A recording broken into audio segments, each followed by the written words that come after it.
الحمد لله رب العالمين والعاقبة للمتقين والصلاة والسلام على رسوله محمد وعلى آله وأصحابه أجمعين وعلى من تبعهم بإحسان إلى يوم الدين. أما بعد، فأعوذ بالله من الشيطان الرجيم. بسم الله الرحمن الرحيم. فلاقتحم العقبة وما أدراك ما العقبة فك رقبة أو إطعام في يوم ذي مسغبة یتیما ذا مقربہ او مسکینا ذا متربہ صدق اللہ مولانا العظیم. بزرگان محترم اور میرے عزیز دوستوں اور بھائیوں، نبی کریم صلی اللہ علیہ وسلم کے دست اقدس پر مدینہ منورہ کے کچھ حضرات نے نبوت کے 12ویں سال یعنی 12 نبوی کو آپ صلی اللہ علیہ وسلم کے دست اقدس پر بیعت کی، جسے تاریخ میں بیعت عقبہ کے نام سے یاد کیا جاتا ہے. اور یہ بیعت اس مقام پر ہوئی کہ اگر منا سے مکہ مکرمہ کی جانب جایا جائے یا منا سے حرم کی جانب جب سفر کرتا ہے کوئی شخص پیدل، تو اس کے دائیں ہاتھ پر ایک سیدھا دیوار جیسی ایک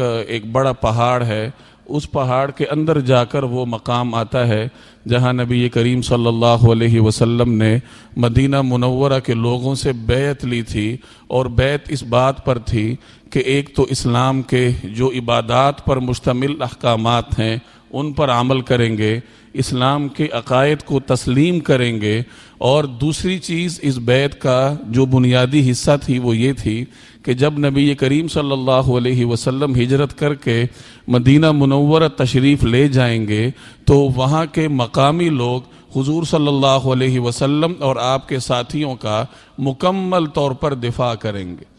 ان بنیادی امور پر جب انصار نے یا مدینہ منورہ کے لوگوں نے بیعت کر لی تو مورخین نے اس کو اسلامی ریاست کے نقطۂ آغاز سے تعبیر کیا ہے کہ گویا یہ وہ زیرو پوائنٹ تھا یا یہ وہ بنیادی نقطہ ہے کہ جہاں سے مسلمان ریاست کا آغاز ہوتا ہے. کیونکہ اس کے بعد نبی کریم صلی اللہ علیہ وسلم بذات خود اگرچہ مکہ مکرمہ میں تشریف فرما تھے، لیکن آپ صلی اللہ علیہ وسلم نے مدینہ منورہ کے مختلف قبائل کے سرکردہ لوگوں کو وہاں کا نقیب بنایا، یعنی اپنی طرف سے نائب مقرر فرمائے. رسول اللہ صلی اللہ علیہ وسلم نے جو آپ کی عدم موجودگی میں مدینہ منورہ کے مسلمانوں کا جو ایک سیاسی نظام ہے یا ان کے معاملات ہیں اس کی وہ دیکھ بھال کیا کرتے تھے. تو اس وجہ سے مورخین اس بیعت کو اسلامی ریاست کے نقطۂ آغاز سے تعبیر کرتے ہیں. اب چونکہ رسول اللہ صلی اللہ علیہ وسلم کے سامنے جو مرحلہ درپیش تھا وہ ایک فلاحی ریاست کے قیام کا تھا کہ ایک ایسا معاشرہ ہو، ایک ایسی ریاست ہو کہ جہاں کے لوگ باہمی طور پر شیر و شکر ہوں، ان کے عقائد ایک ہوں، معاملات میں وہ متحد ہوں، ایک دوسرے کے ساتھ وہ محبت کرتے ہوں، ایک دوسرے کی نفرت سے وہ بچتے ہوں، اور اس علاقے میں امن و امان مثالی طور پر ہو جہاں کسی شخص کو نہ اپنی جان کے بارے میں کوئی فکر ہو، نہ اپنے مال کے بارے میں کوئی فکر ہو، اور اگر وہ کہیں سفر پہ جاتا ہے تو سفر کے دوران اس کے سر میں یہ اندیشہ نہ ہو، اس کے دماغ پر یہ فکر سوار نہ ہو کہ پیچھے میرے گھر کا کیا بنے گا یا اہل و عیال کا کیا بنے گا. تو یہ ایک امن و امان پر مشتمل ایک مثالی معاشرہ رسول اللہ صلی اللہ علیہ وسلم نے مدینہ منورہ میں قائم فرمانا تھا. تو اس کے لیے آپ نے بہت سیدھے سادے اقدامات تجویز فرمائے، جس کا کچھ ذکر پچھلے جمعہ کو آ بھی چکا کہ رسول اللہ صلی اللہ علیہ وسلم نے سب سے پہلے مسجد تعمیر فرمائی. دوسرے نمبر پر حضور صلی اللہ علیہ وسلم نے مسلمانوں کے درمیان مواخات فرمائی، اور مسجد اور مواخات ان دونوں اقدامات نے مدینہ منورہ کے لوگوں کو ایک دوسرے کے قریب لانے میں اور ان کو ایک کلمے اور ایک عقیدے پر متفق ہونے میں بنیادی کردار ادا کیا۔ اور اس کے علاوہ رسول اللہ صلی اللہ علیہ وسلم نے وہاں کے لوگوں کے درمیان محبت پیدا کرنے کے لیے، نفرتیں ختم کرنے کے لیے، قبائلی عصبیتوں کو ملیامیٹ کرنے کے لیے رسول اللہ صلی اللہ علیہ وسلم نے بہت سیدھے سادے اور آسان مراحل پر مشتمل اقدامات تجویز فرمائے۔ مثال کے طور پر آپ نے لوگوں کو حکم دیا کہ سلام کو عام کرو، ایک دوسرے کو سلام کیا کرو، کیونکہ جب انسان دوسرے انسان کو سلام کرتا ہے تو دونوں کے درمیان ایک لاشعوری طور پر تعلق پیدا ہوتا ہے، اور جب بار بار سلام کیا جائے گا تو یہ تعلق بڑھتا بڑھتا دوستی کی شکل اختیار کر لے گا۔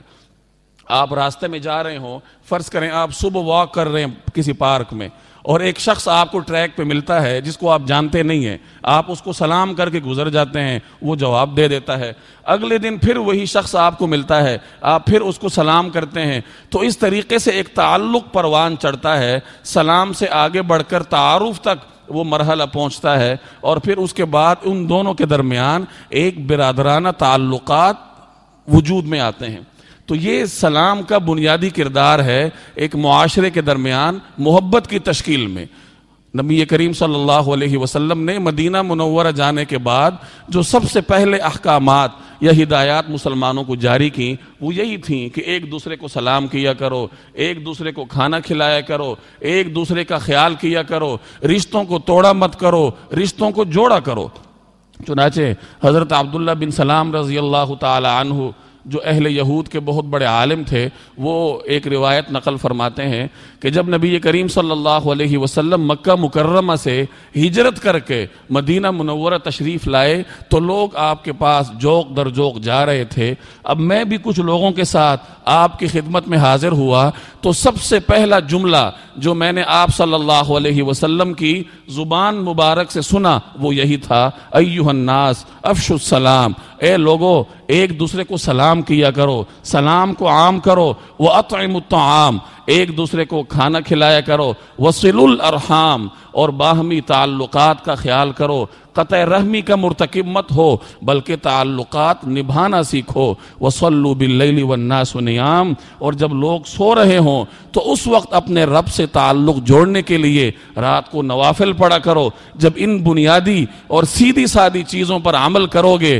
تو نتیجہ کیا نکلے گا؟ تدخل الجنت بسلام، کہ جنت میں انتہائی سلامتی کے ساتھ داخل ہو جاؤ گے۔ یہ رسول اللہ صلی اللہ علیہ وسلم کی تعلیمات تھیں جو آپ صلی اللہ علیہ وسلم نے مسلمان فلاحی معاشرے کے نقطہ آغاز میں مسلمانوں کے لیے جاری فرمائی۔ سلام ہم عام طور پر اس کو اہمیت نہیں دیتے، لیکن اس کی اہمیت کا اندازہ آپ اس بات سے لگائیں کہ حضور صلی اللہ علیہ وسلم نے نہ صرف اس کے فضائل بیان فرمائے بلکہ آپ صلی اللہ علیہ وسلم نے اس عمل کی جزیات تک مسلمانوں کو سکھائیں، مکمل آداب سکھائے، سلام کا جملہ بھی تعلیم فرمایا، کہاں سلام کرنا ہے کہاں نہیں کرنا، اس کی نیکیاں کیا ہیں، اس کے فضائل کیا ہیں، یہ مکمل تعلیمات رسول اللہ صلی اللہ علیہ وسلم نے جو صحابہ کرام کو دیں سلام کے بارے میں۔ اس کا مطلب یہ ہے کہ یہ عبادت نہ صرف یہ کہ اللہ کے ہاں ایک بہت بڑا درجہ رکھتی ہے بلکہ مسلمان معاشرے کی تشکیل میں بھی اس کا اہم کردار ہے۔ حضرت عمران بن حسین رضی اللہ تعالی عنہ روایت فرماتے ہیں کہ ہم جاہلیت کے زمانے میں جب ایک دوسرے کے ساتھ ملتے تھے تو انعم صباحاً، یعنی یہ ہمارا ایک جملہ تھا بطور سلام کے، ہم ایک دوسرے کو کہتے تھے۔ انعم صباحاً کا مطلب ہے آپ کی صبح خوشگوار ہو۔ جب حضور صلی اللہ علیہ وسلم تشریف لائے تو نبی کریم صلی اللہ علیہ وسلم نے اس کے متبادل کے طور پر ہمیں السلام علیکم کا جملہ سکھایا۔ اب یہ سلام کی تعلیم ہے کہ جب دو مسلمان آپس میں ملیں گے تو ان کے درمیان جو پہلا کلمہ ہوگا بطور تحیہ کے، بطور ملاقات کے، وہ کیا ہوگا؟ وہ السلام علیکم ہوگا۔ اور پھر آپ نے اس کے فضائل بھی بیان فرمائے۔ ایک روایت میں آتا ہے کہ نبی کریم صلی اللہ علیہ وسلم اپنی مجلس میں تشریف فرما تھے، ایک صحابی حاضر ہوتے ہیں اور انہوں نے آ کر السلام علیکم کہا تو آپ نے فرمایا وعلیکم السلام عشر، کہ 10۔ ایک اور صحابی حاضر ہوتے ہیں اور انہوں نے آ کر السلام علیکم ورحمۃ اللہ کہا، تو آپ صلی اللہ علیہ وسلم نے اس کو وعلیکم السلام ورحمۃ اللہ کے ساتھ جواب دیا اور ساتھ فرمایا 20 اور پھر اسی مجلس میں ایک اور صحابی حاضر ہوتے ہیں اور انہوں نے آ کر سلام ان الفاظ کے ساتھ کیا السلام علیکم ورحمۃ اللہ وبرکاتہ۔ نبی کریم صلی اللہ علیہ وسلم نے اس کو انہی الفاظ کے ساتھ جواب دیا کہ وعلیکم السلام ورحمۃ اللہ وبرکاتہ، اور ساتھ آپ نے فرمایا 30 اور پھر اس کی وضاحت آپ نے فرمائی کہ پہلے آدمی نے چونکہ سلام کا ایک جملہ کہا تھا، ایک حصہ کہا تھا السلام علیکم، تو اس کو 10 نیکیاں ملی۔ دوسرے آدمی نے سلام کے 2 جملے کہہ دیے، دونوں حصے کہہ دیے السلام علیکم ورحمۃ اللہ، تو اسے 20 نیکیاں ملی۔ اور تیسرے آدمی نے مکمل سلام کیا 3 حصوں پر مشتمل السلام علیکم ورحمۃ اللہ وبرکاتہ، تو اس کو جواب بھی ویسے ہی دیا گیا اور اس کو 30 نیکیاں ملی۔ یہ مکمل سلام ہے، اس کے بعد کوئی جملہ نہیں ہے۔ جیسے ہمارے ہاں بعض لوگ اس پر اضافہ بھی کر دیتے ہیں، اس کا اضافہ مشروع نہیں ہے۔ نبی کریم صلی اللہ علیہ وسلم نے جو سلام امت کو سکھایا ہے وہ یہ 3 جملوں پر مشتمل ہے السلام علیکم ورحمۃ اللہ وبرکاتہ، اس کے بعد چوتھا جملہ کوئی نہیں ہے۔ تو گویا کہ اس طرز عمل کے ذریعے رسول اللہ صلی اللہ علیہ وسلم نے سلام کے اس عمل کی کیفیت بیان کی کہ سلام کا جملہ کیا ہے، کس طریقے سے کیا جاتا ہے۔ اور پھر دوسرے نمبر پر حضور صلی اللہ علیہ وسلم نے مختلف مواقع پر اس کے آداب بیان فرمائے کہ سلام کیسے کیا جاتا ہے، کون کس کو کرے گا۔ چنانچہ فرمایا کہ یسلم المار علی القاعد، کہ جو گزرنے والا ہے وہ بیٹھے ہوئے شخص کو سلام کرے گا۔ فرض کریں آپ یہاں بیٹھے ہیں، ایک شخص وہاں سے گزرتا ہے تو گزرنے والے پر لازم ہے یا یہ اس کی ذمہ داری ہے کہ وہ بیٹھنے والے کو سلام کرے۔ اسی طریقے سے آپ کا ارشاد ہے کہ چھوٹا جو ہے وہ بڑے کو سلام کرے گا، لیکن اگر بڑا پہلے دیکھ لے چھوٹے کو تو وہ سلام کر لے۔ تو سلام کی ابتدا کون کرے گا، اس کے بارے میں بھی نبی کریم صلی اللہ علیہ وسلم نے تعلیمات دی۔ اسی طریقے سے آپ مجلس میں بیٹھے ہیں، ایک شخص آتا ہے باہر سے سلام کرتا ہے السلام علیکم، اب اس کا جواب پوری مجلس میں سے ایک شخص اگر دے دے تو وہ جواب کافی ہو جاتا ہے۔ جیسے ہمارے ہاں چونکہ شرعی تعلیمات سے اور دینی آداب سے ناواقفیت عام ہے، اب اگر کہیں آپ کسی بیٹھک میں بیٹھے ہیں 6-7 افراد ہیں، اب شریعت نے ایک سیدھا سادہ ادب سکھایا ہے کہ باہر سے آنے والا السلام علیکم کہہ دے اور 6-7 افراد میں سے ایک آدمی اس کو وعلیکم السلام کہہ دے تو وہ بیٹھ جائے اور مجلس کا آغاز ہو جائے۔ لیکن ہم اس سیدھے سادے طریقے پر عمل نہیں کرتے، بلکہ جو شخص باہر سے آئے گا وہ فرداً سب سے ہاتھ ملائے گا، اور ہاتھ ملاتے ہوئے کسی کی زبان سے السلام علیکم نہیں نکلتا۔ اب ایک مشقت بھی ہے اور اس کے اوپر کوئی اجر بھی نہیں ہے، جبکہ رسول اللہ صلی اللہ علیہ وسلم نے ایک سیدھا سادہ طریقہ کار تجویز فرمایا جو بے تکلفی پر بھی مشتمل ہے، آسانی بھی اسی میں ہے اور اجر بھی اسی کی وجہ سے ملتا ہے۔ تو یہ سلام کے آداب نبی کریم صلی اللہ علیہ وسلم نے جو امت کو سکھائے، اس کا مطلب کیا تھا؟ اس کا مطلب یہ ہے کہ یہ عبادت ایک بنیادی اہمیت کی حامل ہے اور مسلمان معاشرے کے درمیان نفرتوں کے خاتمے، محبتوں کی تشکیل اور اسلامی ریاست کو فلاحی خطوط پر گامزن کرنے میں اس کا بڑا اہم کردار ہے۔ دوسرے نمبر پر آپ نے مسلمانوں کو کھانا کھلانے کی ترغیب دی کہ ایک دوسرے کو کھانا کھلایا کرو۔ مختلف مواقع پہ رسول اللہ صلی اللہ علیہ وسلم سے مسلمانوں کو کھانا کھلانے کی اہمیت مروی ہے۔ چنانچہ ایک روایت میں آتا ہے، ایک صحابی ہیں عامر بن عبسہ رضی اللہ تعالی عنہ،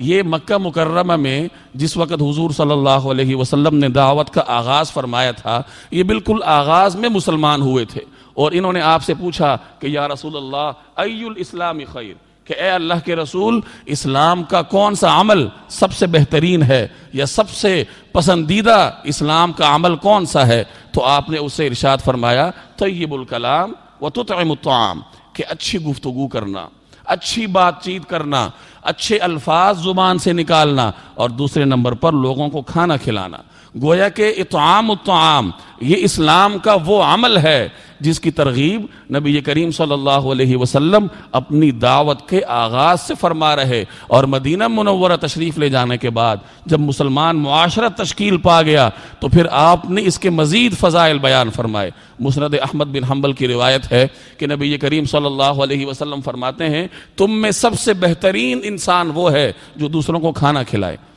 مسلمان بھائیوں کا اکرام کرے، ان کی خدمت کرے کھانے کے ذریعے، دیگر مہمان نوازی کے ذریعے۔ تو اس طریقے سے سرکار دو عالم صلی اللہ علیہ وسلم نے اپنے صحابہ کرام کی تربیت فرمائی۔ ایک روایت میں آتا ہے ان فی الجنت غرفا یرا ظاہرها من باطنها وباطنها من ظاہرها، کہ جنت میں کچھ بالا خانے، کچھ محلات، کچھ کمرے ایسے ہیں کہ جو اتنے شفاف ہیں کہ ان کا اندر باہر سے نظر آتا ہے اور باہر اندر سے نظر آتا ہے، اور اللہ رب العالمین نے یہ عظیم الشان بالا خانے، یہ اتنے بڑے محلات کس کے لیے تعمیر فرمائے؟ یہ اس شخص کے لیے ہیں من الان الکلام، جو لوگوں کے ساتھ نرمی سے گفتگو کرتا ہے، اچھے طریقے سے دوسروں کے ساتھ رویہ رکھتا ہے، وَأَطْعَمَ الطَّعَامَ، اور دوسروں کو کھانا کھلاتا ہے۔ یہ جو آپ صلی اللہ علیہ وسلم نے اپنی امت کو کھانا کھلانے کی اس قدر ترغیب دی، اس کی بنیادی وجہ قرآن کریم کی تعلیمات ہے کہ قرآن کریم نے دوسروں کو کھلانا، یتیم اور مسکین کی خدمت کرنا، اس کو دین کا بنیادی مقصد قرار دیا۔ چنانچہ قرآن کریم کے آخری پارے کی آیات ہیں فَلَقْتَحَمَ الْعَقَبَةَ وَمَا أَدْرَاكَ مَا الْعَقَبَةُ، کہ تمہیں کیا معلوم کہ یہ گھاٹی کیا ہے۔ اب ان آیات میں اللہ جل جلالہ نے دین اسلام کو ایک گھاٹی سے تعبیر کیا ہے، جیسے دو پہاڑی سلسلے ہوں اور ان کے درمیان دشوار گزار راستہ ہو، اسے اردو زبان میں گھاٹی کہتے ہیں۔ اب اس پہ چڑھنے میں، اس سے اترنے میں مشکلات درپیش ہوتی ہیں۔ اسی طریقے سے دین اسلام کو بھی ایک گھاٹی سے تعبیر کیا گیا کہ جس پر عمل کرنا، جس کے احکامات کو تسلیم کرنا، اس میں انسان کو کچھ نہ کچھ دشواری پیش آتی ہے، برادری کے رسوم چھوڑنے پڑتے ہیں، اور جو معاشرے کے غلط رواج ہیں، جو شریعت کے احکامات سے ٹکراتے ہیں، ان کو پس پش ڈال کر شریعت کے احکامات پہ عمل کرنا پڑتا ہے، تو بعض اوقات انسان کو دشواری پیش آتی ہے۔ اس لیے اسلام کو گھاٹی سے تعبیر کیا اور فرمایا تمہیں کیا معلوم کہ یہ گھاٹی ہے کیا، یہ اسلام ہے کیا، اور پھر اس کی جو تشریح فرمائی وہ ذرا سماعت فرمائیں کہ فک رقبہ، کہ گردن کو آزاد کرنا۔ اب اس زمانے میں غلام ہوتے تھے جن کو آزادی کے لیے پیسے درکار ہوتے تھے، تو ان غلاموں کو ان کی آزادی میں مدد فراہم کرنا، اس کو اللہ جل جلالہ نے دین اسلام کی تشریح میں داخل فرمایا کہ اسلام کا مطلب کیا ہے، یا اسلام کی گھاٹی پر چڑھنے کا مطلب کیا ہے۔ اس کے مطلب میں جو پہلا مرحلہ ہے وہ یہ ہے کہ غلاموں کو ان کی آزادی کے لیے رقم فراہم کرو۔ اب اس دور میں غلام تو ہے نہیں، تو اس کا اطلاق یوں ہوگا کہ جو مقروض لوگ ہیں، جو آپ کے رشتہ دار ہیں، معاشرے کے افراد ہیں، جن کی گردنوں پر قرضیں ہیں، جو لاکھوں ہزاروں کے قرضوں میں ڈوب چکے ہیں اور ان کے پاس ادائیگی کے لیے رقم نہیں ہے، تو آپ ان کی مدد کر کے فک رقبہ کے حکم پہ عمل کر سکتے ہیں۔ اور دوسرا مرحلہ کہ دین اسلام کیا ہے، تو فرمایا فک رقبہ، کہ ایک تو گردن آزاد کرو یعنی مقروضوں کی مدد کرو، اور دوسرے نمبر پر او اطعام فی یوم ذی مسغبہ، کہ کسی غربت کے دن غریبوں کو کھانا کھلاؤ۔ کس کو؟ یتیمن ذا مقربہ، کہ کسی یتیم کو، چاہے آپ کا رشتہ دار ہو، او مسکینن ذا متربہ، یا کوئی مسکین ہو جو بیچارہ غبار آلود ہے، خاک آلود ہے، کچھ اس کے پاس کھانے کو نہیں ہے، تو جب آپ اس کو کھانا کھلائیں گے تو یہ ہے اسلام کی گھاٹی پر چڑھنے کی باتیں۔ اب ان آیات میں اسلام کو کن چیزوں سے تعبیر کیا گیا؟ مقروضوں کی مدد کرنا، یتیم کی خبرگیری کرنا، مسکین کو کھانا کھلانا، اور مسلمان معاشرے میں کھانا کھلانے کو اور غریبوں کی امداد کرنے کو پروان چڑھانا، اسی کو اللہ جل جلالہ اسلام سے تعبیر کرتے ہیں۔ قرآن کریم کی کچھ اور آیات ہیں کہ جب جہنمی جہنم چلے جائیں گے، اب ان سے سوال ہوگا کہ تم جہنم کیوں آئے؟ ما سلککم فی سقر، کہ وہ کون سے برے اعمال تھے کہ جن کے کرنے کے نتیجے میں تم جہنم میں پہنچے ہو، اس قدر دردناک سزا تمہیں کیوں ملی؟ اب جہنمی کیا جواب دیں گے کہ لم نکن نطعم المسکین، کہ ہم لوگ غریبوں کو کھانا نہیں کھلاتے تھے۔ ما سلککم فی سقر قالوا لم نک من المصلین، پہلا جواب یہ ہوگا ہم نماز نہیں پڑھتے تھے، عبادات سر انجام نہیں دیتے تھے، اور دوسری بات کیا ہوگی وَلَمْ نَكُ نُطْعِمُ الْمِسْكِينَ، اور جو ہمارے درمیان مساکین تھے، جو ہمارے درمیان غریب غربا تھے، جن کے پاس کھانے کے لیے کچھ نہیں تھا، ہم نے ان کو کھانا کھلانے میں کوئی دلچسپی کا اظہار نہیں کیا، ان کی مدد نہیں کی، اس وجہ سے اللہ جل جلالہ نے اس قدر دردناک سزا سے ہمیں دوچار کیا ہے۔ اَرَأَيْتَ الَّذِي يُكَذِّبُ بِالدِّينِ، کیا آپ دیکھتے ہیں ان لوگوں کو جو دین کو جھٹلاتے ہیں؟ اب دین کو جھٹلانے والے لوگ کون ہیں؟ فَذَلِكَ الَّذِي يَدُعُّ الْيَتِيمَ، کہ یہ وہ لوگ ہیں جو یتیم کو دھکے دیتے ہیں، وَلَا يَحُضُّ عَلَى طَعَامِ الْمِسْكِينِ، اور مسکین کو کھانا کھلانے میں کسی دلچسپی کا اظہار نہیں کرتے۔ گویا کہ یتیم کو دھکے دینا، مسکین کو کھانا کھلانے میں دلچسپی نہ لینا، قرآن کریم نے اس کو دین کے جھٹلانے سے تعبیر کیا ہے، اور دین جھٹلانے والوں کے یہ بنیادی اوصاف قرآن کریم نے یہ دو بیان کی ہیں۔ ایک اور آیت ہے قرآن کریم کی کہ جب جہنمی جہنم چلے جائیں گے تو اللہ کی طرف سے ارشاد ہوگا خذوہ فغلوا، کہ ان کو پکڑو اور ان کو بیڑیاں پہناؤ، ان کو جکڑو، ثم فی سلسلۃ ذرعها 70 ذراعا فاسلکوہ، کہ اور پھر ان کو ایسی بیڑیوں میں جکڑ دو جن کا طول اور جن کی لمبائی وہ 70 ہاتھ کے برابر ہو۔ اور یہ اس قدر خوفناک سزا، اس قدر جکڑ بندی اور اس طریقے سے ان کو باندھنا اور اس قدر سخت سزا یہ کیوں ہے؟ انہو کان لا یؤمن باللہ العظیم، کیونکہ ایک تو یہ اللہ پہ ایمان نہیں رکھتے تھے، اور دوسرے نمبر پر ولا یحض علی طعام المسکین، کہ مسکین کو کھانا کھلانے میں ان کے اندر کوئی دلچسپی نہیں تھی، اپنے اندر رغبت محسوس نہیں کرتے تھے، اور کبھی انہوں نے کوشش نہیں کی کہ معاشرے کے یتیموں اور معاشرے کے مساکین کی خدمت کی جائے۔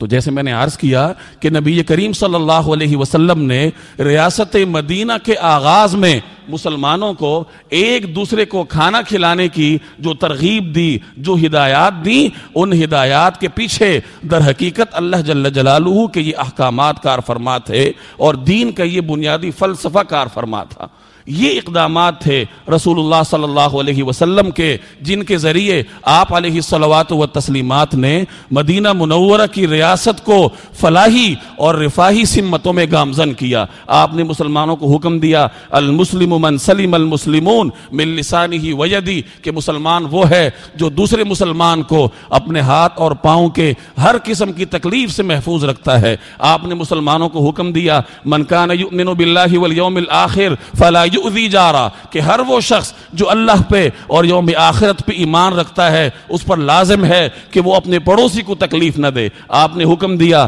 من کان یؤمن باللہ والیوم الآخر فلیکرم ضیفہ، کہ ہر وہ شخص جو اللہ اور اس کے رسول پر ایمان رکھتا ہے تو وہ اپنے مہمان کا اکرام کرے، اپنے مہمان کی خدمت کرے۔ گویا کہ مروت کے احکامات، اس کو بھی آپ صلی اللہ علیہ وسلم نے دین کا عملی حصہ بنایا، اور اپنے عمل کے ذریعے مجھے اور آپ کو مہمان کا اکرام کیسے کیا جاتا ہے اس کی تعلیم دی۔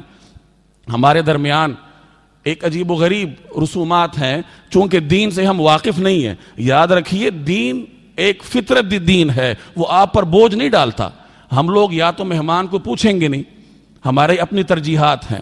کہ ایک مہمان وہ ہے جب وہ بیل دیتا ہے آپ اس کو وہیں سے رخصت کر دیتے ہیں، کیونکہ آپ کا اس سے تعلق نہیں ہے، اور اگر ہلکا پھلکا تعلق ہے تو اندر بلا کر اس کو چائے پلا دیں گے، اور اگر تعلق مضبوط ہے تو پھر آپ تکلفات میں پڑیں گے۔ پھر مسلمان اپنے اوپر بوجھ لیتا ہے، 4 10 کھانے تیار کروائے گا، اسراف کا ارتکاب کرے گا، کیونکہ وہ دین کو نہیں سمجھتا۔ جبکہ دین نے مہمان کے اکرام کے سلسلے میں آپ کو صرف یہ تعلیم دی ہے کہ جس قدر آپ کے اندر وسعت ہو، جتنی آپ طاقت رکھتے ہوں، اس کے مطابق آپ مہمان کا اکرام کریں، اپنے اوپر بوجھ لیے بغیر۔ نبی کریم صلی اللہ علیہ وسلم کے پاس جب باہر سے وفود آتے تھے اور باہر سے مہمان، غیر ملکی مہمان نبی کریم صلی اللہ علیہ وسلم کی خدمت میں آتے تھے تو آپ صلی اللہ علیہ وسلم نے ان کے لیے ایک علیحدہ مکان تعمیر کروایا تھا، ان کو وہاں ٹھہرایا جاتا تھا۔ حضرت رملہ بنت الحارث رضی اللہ تعالی عنہ کا ایک کھلا مکان تھا جہاں پر وفود کے لوگوں کو ٹھہرایا جاتا تھا۔ اور ان کا اکرام ہوتا تھا۔ اب ایک مرتبہ قبیلہ بنو حنیفہ کا ایک وفد آیا جو 80 افراد پر مشتمل تھا۔ اب ان کا کھانا بھی حضرت رملہ کے ہاں سے آتا تھا، اور ظاہر ہے کہ مہمان حضور کے ہیں تو آپ کی تعلیمات اور ہدایات کے مطابق ہی کھانا آتا ہوگا۔ تو بعض سیرت نگاروں نے لکھا ہے کہ 2 وقت کا کھانا آتا تھا، اور ایک وقت کا کھانا روٹی اور دودھ پر مشتمل ہوتا تھا جو انتہائی سادی غذا تھی، اور دوسرے وقت کے کھانے میں پنیر بھی ہوتا تھا، گھی بھی ہوتا تھا، گوشت بھی ہوتا تھا، گویا کہ وسعت کے مطابق ان مہمانوں کا اکرام کیا جاتا تھا۔ اور جس وقت وہ واپس جاتے تو نبی کریم صلی اللہ علیہ وسلم بوقت واپسی کچھ نہ کچھ ہدایات، کچھ نہ کچھ ہدایہ اور تحفے بھی ان کو دیا کرتے تھے۔ اور اس کی آپ اس قدر مسلمانوں کو تعلیم فرماتے تھے کہ جب نبی کریم صلی اللہ علیہ وسلم اس دنیا سے تشریف لے جا رہے تھے، مرض الوفات میں تھے، اس میں جو ہدایات آپ نے مسلمانوں کو دیں ان میں سے ایک ہدایت یہ بھی تھی کہ عجیز الوفود کما کنت عجیزہم، کہ لوگوں یاد رکھو جو تمہارے پاس وفود آئیں گے، باہر سے مہمان آئیں گے مدینہ میں، ان کو اس طریقے سے تحائف دیا کرو جاتے وقت جیسے میں ان کو دیا کرتا تھا۔ ایک روایت میں آتا ہے کہ ایک مرتبہ 400 افراد پر مشتمل ایک وفد آتا ہے، نبی کریم صلی اللہ علیہ وسلم کا مہمان بنتا ہے۔ اب ان 400 افراد کو اسی مکان میں، رملہ بنت الحارث کے مکان میں ٹھہرایا جاتا ہے، اور جس وقت یہ واپس جاتے ہیں تو نبی کریم صلی اللہ علیہ وسلم نے حضرت عمر کو، جو اسلامی ریاست میں وزیر خارجہ کی حیثیت رکھتے تھے، حضرت عمر رضی اللہ تعالی عنہ کو آپ صلی اللہ علیہ وسلم نے حکم دیا کہ ان کو کچھ زاد راہ دو، زودوہم، انہیں کچھ زاد راہ دو، یعنی انہیں کچھ تحفے تحائف دو۔ تو حضرت عمر نے عرض کیا کہ یا رسول اللہ 400 افراد ہیں، ان کو ہم کہاں سے زاد راہ دیں گے، کیونکہ مسلمانوں کی معیشت اس قدر مضبوط نہیں تھی۔ تو آپ صلی اللہ علیہ وسلم نے فرمایا جہاں سے بھی دے سکتے ہو دو۔ اب حضرت عمر گئے اور حکم پر عمل کرنے کے لیے کئی مقامات پر جا کر کوشش کی، لیکن 400 افراد کے لیے کچھ دستیاب نہ ہو سکا، تو وہ واپس حاضر ہوئے اور عرض کیا یا رسول اللہ ان کو دینے کے لیے کچھ نہیں ہے۔ تو آپ نے فرمایا رملہ بنت الحارث کے مکان میں جو کھجوروں کے درخت ہیں وہ کھجوریں ہی اتار کے دے دو۔ چنانچہ حضرت عمر فرماتے ہیں کہ پھر ہم نے اس درختوں سے کھجوروں کی ٹوکریاں بھرنی شروع کی اور ان کو دیتے گئے، اور ان کو دینے کے بعد بھی 400 افراد کو کھجوریں دینے کے بعد بھی درختوں پر کھجوریں جوں کی توں لگی ہوئی تھی۔ اب یہ تو آپ کا معجزہ تھا، لیکن معجزے سے ہٹ کر جو اس میں ایک سماجی تعلیم ہے وہ یہ ہے کہ جو مہمان آپ کے پاس آتا ہے اپنی وسعت کے برابر آپ اس کی خدمت کریں، اس کا اکرام کریں، اور جب وہ آپ سے رخصت ہوتا ہے تو اسلامی مروت کا تقاضا ہے کہ اپنی وسعت کے مطابق آپ کسی حد تک اس کو تحفے تحائف بھی دیں۔ تو یہ جو ہمارے ہاں رواج ہے کہ تعلقات کی بنیاد پر ترجیحات طے کی جاتی ہیں، تعلقات کی بنیاد پر مہمان کا اکرام کیا جاتا ہے، شرعی تعلیمات یہ ہیں کہ اللہ جل جلالہ کی رضامندی کے لیے ہر آنے والے کا اس طریقے سے اکرام کریں جیسے وہ آپ اس کو بہت قریب سے جانتے ہیں۔ حضرت ابراہیم کے بارے میں قرآن کریم کی آیات ہیں کہ جب ان کے پاس وہ فرشتے آئے قوم لوط پر عذاب دینے کے لیے تو وہ انسانی شکل میں آئے تھے۔ اب حضرت ابراہیم ان کو جانتے نہیں تھے، تو آپ نے ان کی مہمان نوازی کی، اور مہمان نوازی کس کے ساتھ کی کہ جاء بعجل سمین، کہ ایک موٹا تازہ بچڑا انہوں نے ذبح کر کے اور وہ بھون کر ان کے سامنے پیش کیا۔ اب 3 افراد کے لیے کوئی چھوٹا سا جانور بھی کافی ہو سکتا تھا، لیکن چونکہ حضرت ابراہیم وسعت رکھتے تھے تو آپ نے اپنی وسعت کے مطابق 3 مہمانوں کے لیے ایک پورا بچڑا ذبح کر کے بھون کر ان کے سامنے پیش کیا۔ تو میرے بھائی یہ اسلام کی تعلیمات ہیں۔ نبی کریم صلی اللہ علیہ وسلم نے ان اقدامات کا حکم دیا مسلمانوں کو، جس کا نتیجہ یہ نکلا کہ مدینہ منورہ کی جو ریاست تھی وہ رفاہی اور فلاحی سمتوں پر گامزن ہوئی۔ انہی احکامات پر آج بھی عمل کر کے ہم اپنے معاشرے کو فلاحی معاشرہ بنا سکتے ہیں، یہاں سے نفرتیں ختم ہو سکتی ہیں، بھائی چارہ پروان چڑھ سکتا ہے۔ شرط صرف یہ ہے کہ ہم اپنی رسوم، رواج اور ذاتی ترجیحات کو ایک طرف رکھ کر دین کو سمجھ کر اور پھر اس پر عمل کرنے کی کوشش کریں۔ اللہ جل جلالہ مجھے اور آپ کو عمل کی توفیق عطا فرمائے۔